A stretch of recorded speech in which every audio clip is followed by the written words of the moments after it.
What is going on, Detroit Lions fans? Welcome back in Saturday night. Hopefully, everyone's doing good. We got to the weekend. We're getting real close to Detroit Lions Monday Night Football. Um, this is a segment that I've been wanting to do for the last couple weeks. I've been slacking Saturdays. I've been a little busy with work and some personal stuff, but I know it's far too early. Okay, but if you know me personally, or if you've been watching this channel long enough, you know I'm a football junkie. Okay, I love college football, high school football, Mac football, whatever it might be. Not that XFL or CFL shit, but American football. All right, I follow it all. Try to keep tabs with the local high school teams, my high school team, college, pro. Like I watch it all, man. Brad Holmes is also watching it all. All right. Scouting is a 24/7 job. It's 365 days a year. You're constantly scouting, looking at film. And I'm not saying I'm a scout or anything like that, but I'm just this is a segment that I think I'm really going to enjoy doing. If you're a diehard college football fan, without doing like mock drafts midseason or anything, I'm not doing any of that. But Saturday nights, I feel like it's college day. It's a good time to look at some college prospects and see who would be fitting for the Detroit Lions. You guys see the thumbnail. You know who I'm talking about. Probably the most popular player in college football is Travis Hunter. Okay. If you're not familiar, I'll try to explain the best I can. This kid is a crazy freak athlete, crazy freak. Number one overall recruit coming out of high school a few years ago. Went to Coach Deion Sanders when he was down at Jackson State. Transferred with him to Colorado. This is probably the most dynamic college football player I've seen probably since maybe ever, or Charles Woodson. I'm not trying to be a homer, but I think Charles Woodson playing both ways as a kick returner, offense, defense. Like, I think I have to go that far back. And I don't think he's the same type of player, but I can see a lot of similarities in this college level of what Travis Hunter's doing is very impressive. So the question is, if you guys are familiar with a guy by the name of Amon-Ra St. Brown, he does a podcast with his brother who plays for the Saints. And this past week they had on Hall of Fame, future Hall of Famer, one of the best corners in probably the last 10 years, and Richard Sherman, played for the Seattle Seahawks, Niners, one of the best corners in the NFL for a long time. They asked him about Travis Hunter, and he gave a very, very fair and accurate description. And I agree with everything he said. Said that his size and his athleticism thinks that he would be a better fit as a corner, not playing two ways. In the NFL, you're not playing two ways like Travis Hunter does. All right, this guy, I just watched him tonight against UCF. He had like 90 total snaps. That is an insane amount.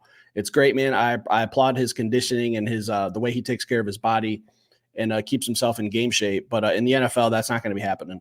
So Richard Sherman kind of just broke it down and said, I see him more as a corner. I think he is more natural there. He's more athletic.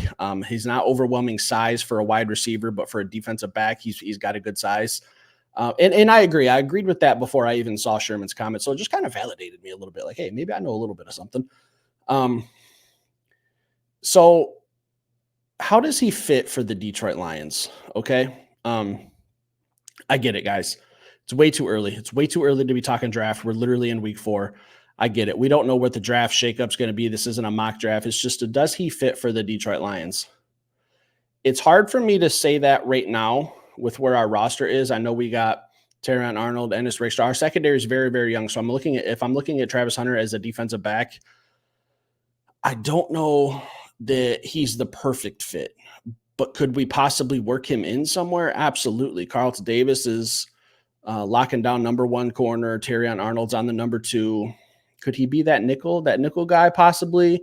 I don't know. I think that might be a position he might be able to contend with right now today with how our roster is. And whatever happens in the offseason, we don't know. There's a lot of unknowns in this scenario, guys. It's just a fun little thing to talk about. I'm going to bring in a play. This is from tonight's game against UCF. This was a game I was watching live. It was a very, very impressive interception he had. Let's bring that in here. Hit play. This is him right here, top of the screen. It looks like man coverage, but it's eventually going to end up being zone, and you guys will see. I'll let it play out a little bit. Boom. The way he breaks on the ball, let me go back. All right. This is going to be a zone coverage. He's going to look off this receiver here, and then number 3 here is going to run some type of wheel route from the slot position. He's going to card that for a second, run with him.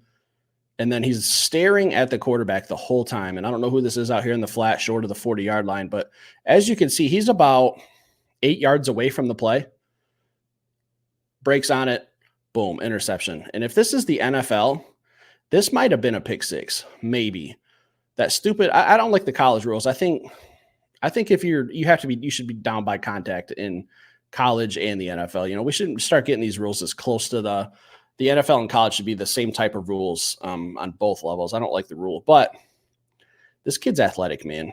Like I said, nobody in college football is doing what he's doing right now. And he had a touchdown, or actually it was after that interception. He went to the end zone and he did the Heisman pose. And I kind of chuckled, man. I don't know if he's going to win the Heisman. He definitely deserves to be in the conversation. He definitely deserves to be in the final five or however many they decide to take. This kid is exciting and fun to watch. He's playing on a team that's getting a lot of media attention right now with Deion Sanders being their head coach. There's a lot to like about this kid. Again, is he the perfect fit for the Lions? I don't know. Right now, today, knowing what I know about the Detroit Lions roster, I don't think so, but we don't know what's going to happen in the offseason. So it's just kind of like an early little look ahead. Richard Sherman also caught a little bit of flack because he said as a wide receiver, he looks bland. And at the game today against UCF, Travis Hunter came out wearing a shirt that said bland, kind of taking a little jab back at it. And I get it, man. You know, I didn't personally take it as Sherman trying to be disrespectful, but I can understand, you know, you're dogging me. I don't know. Maybe I think Travis Hunter, he might just have that mentality, and I appreciate this, where he takes those little things and he puts it as a chip on his shoulder and he goes out and uses that as motivation. That could be the scenario that we're working with here. Similar to what, I'm not comparing the two, but like what Michael Jordan used to do, man. Just, he would take the littlest comment you would make and he would just roast you. He would use that as motivation. And a lot of great athletes do that.